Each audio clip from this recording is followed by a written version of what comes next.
Next, we're going to look at some more tests which are very specific to certain scenarios. The ratio test is really helpful. It says that you take a series, and you take the terms of the sequence and take the ratio of the n plus 1th term with the nth term under the limit, let that be L. If it's less than 1, then the series is convergent. And if it's more than 1, then it is divergent. If it is 1, it is inconclusive. Intuitively, the way you can think about this, the first one less than 1, meaning the sequence is decreasing. So there's a chance that it converges.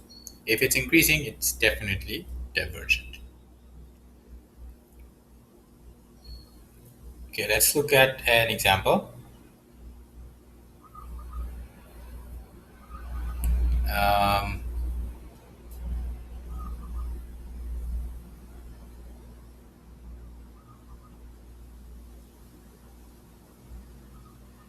The first one here with the ratio test, let's write the expressions for the terms.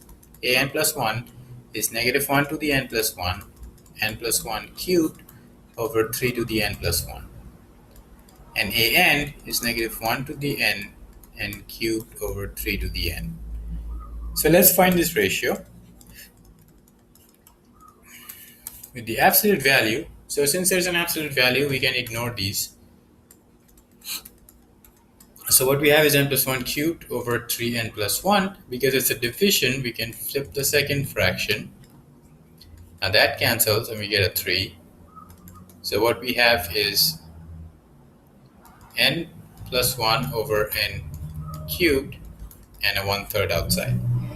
But remember, we have to take the limit. So limit as n goes to infinity of 1/3 1 plus 1 over n cubed, that goes to 0. This whole thing goes to 1, so this is 1/3, less than 1, therefore it is convergent. Second example, n to the n over n factorial. Recall, n factorial means it is 1 times, 2 times, 3 times, 4 times, 5 times, so on, so n minus 1 times n. So it's the product of the first n natural numbers.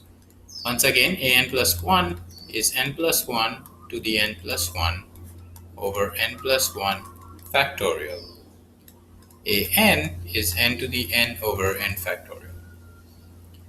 So an plus 1 over an is n plus 1 to the n plus 1 over n plus 1 factorial n factorial n to the n.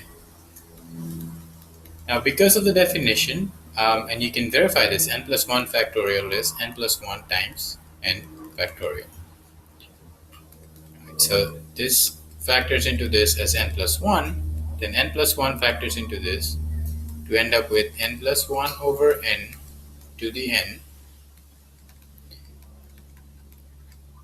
Now this limit is something we have seen previously in this course, right? This is an indeterminate case, in which case you can take logarithms and you can solve, and this comes out to be e. And the value of e is more than 1. So therefore it is divergent by the ratio test.